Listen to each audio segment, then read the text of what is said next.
In the freezing rain of an 1835 French winter, a 13-year-old boy slept in the mud. He had no money, food, or shelter. His name was Louis.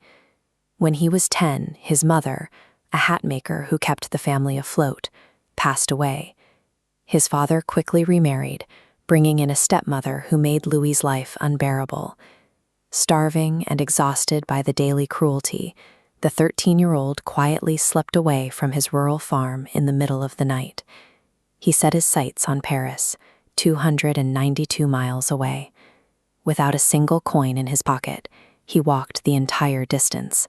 The journey took him 2 years. He survived by picking up odd jobs in remote villages, begging for scraps, and sleeping deep in the forests when he couldn't find a roof. When he finally arrived in 1837, Paris was in the grip of the Industrial Revolution. This photograph captures the overwhelming scale of the city. The streets were packed, the economy was accelerating, and the wealthy class was rapidly expanding. Louis survived that 2-year trek through sheer persistence. It was an education in extreme self-reliance, a mindset of pure endurance that would serve as the company's foundation as it faced the volatile century ahead. The newly expanded railway system meant people were moving faster than ever before. Look at the passengers here. When the elite traveled, they brought enormous amounts of cargo, creating an immediate demand for skilled luggage packers. Louis secured an apprenticeship with a respected craftsman named Monsieur Maréchal. For 16 years, Louis obsessed over the mechanics of packing. He learned the trade inside and out, eventually becoming the single most requested boxmaker among high society clients. But he noticed a massive flaw in the industry standard. For decades, luggage was built with heavy, dome-shaped lids to let rainwater slide off carriages. On a train, those rounded tops made the heavy boxes impossible to stack. Instead of thick, domed leather, Louis engineered a flat-topped, rectangular steamer trunk wrapped in lightweight, waterproof Trianon canvas. Because the top was perfectly flat, these trunks could be stacked floor to ceiling inside train cargo cars. The geometric shape maximized storage space. The wealthy adopted the design immediately. Louis opened his own shop, and by the 1867 Universal Exhibition held in this massive Parisian complex, his unique designs earned him a bronze medal, cementing his international reputation. Awe-inspired, orders poured in from global royalty. The Maharaja of Jammu and Kashmir, adorned here in unimaginable wealth, commissioned 38 customized trunks in just 7 months. The Maharaja of Kapurthala ordered 60. They wanted specialized compartments for polo outfits, swords, and turbans. Louis identified a mechanical friction point for early railway travelers and built a physical solution. By doing so, he secured the absolute loyalty of the wealthiest people on the planet. Following Louis's death, his son Georges took over the expanding company. Georges zeroed in on a new vulnerability for their clients. As the rich moved across continents, train robberies were surging. Thieves were easily cracking the simple padlocks on luxury luggage and stealing valuable art, jewelry, and cash. To stop them, Georges developed a proprietary multi-pin tumbler lock. It required each internal pin to be aligned with exact precision to open. To market this invention, Georges took out a newspaper ad publicly challenging the world's most famous escape artist, Harry Houdini, to break out of an LV trunk. Houdini declined the challenge. That single refusal instantly convinced the public that a Louis Vuitton bag was an impenetrable fortress. But success bred imitation. Competitors flooded the market with cheap copies of the plain canvas trunks. This schematic shows Georges' countermeasure. He designed a highly complex motif utilizing Japanese-inspired floral patterns, intersecting precisely with his father's initials. Because every single bag was made by hand, this perfect alignment had to be executed flawlessly across the canvas. If the flowers or letters were even a millimeter off, it was obviously a fake. The immense labor required to match this exact geometry made it cost-prohibitive for counterfeiters to replicate. With the brand now visually distinct and highly secure, Georges took it to the 1893 Chicago World's Fair.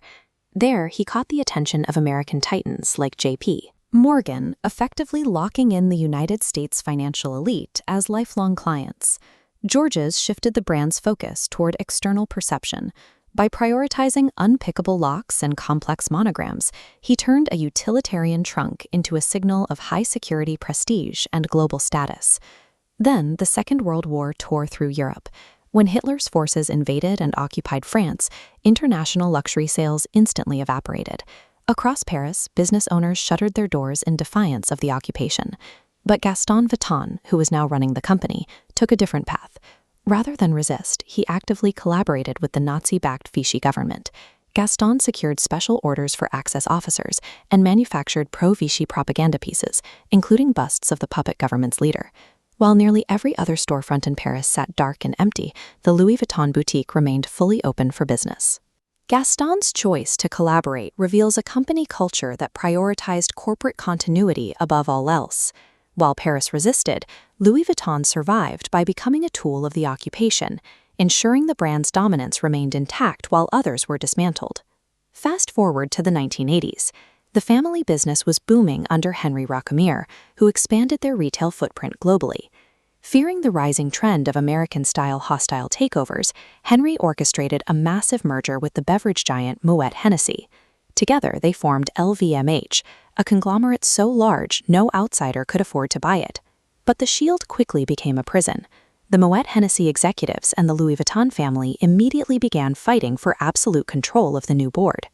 Looking for a decisive advantage, Henry Racamier recruited an outside property developer named Bernard Arnault to act as an ally. Henry failed to realize that Arnault was a brilliant, predatory corporate raider. This chart breaks down the resulting trap. Arnault secretly secured backing from outside financial institutions. In a matter of days, he injected $1.6 billion into LVMH, followed shortly by another $600 million, aggressively swallowing up available shares. By January 1989, Arnault had legally cornered the market, making himself the majority shareholder and chairman. He took the warring factions to court, won the resulting legal battles, and permanently expelled the Vuitton family from the boardroom.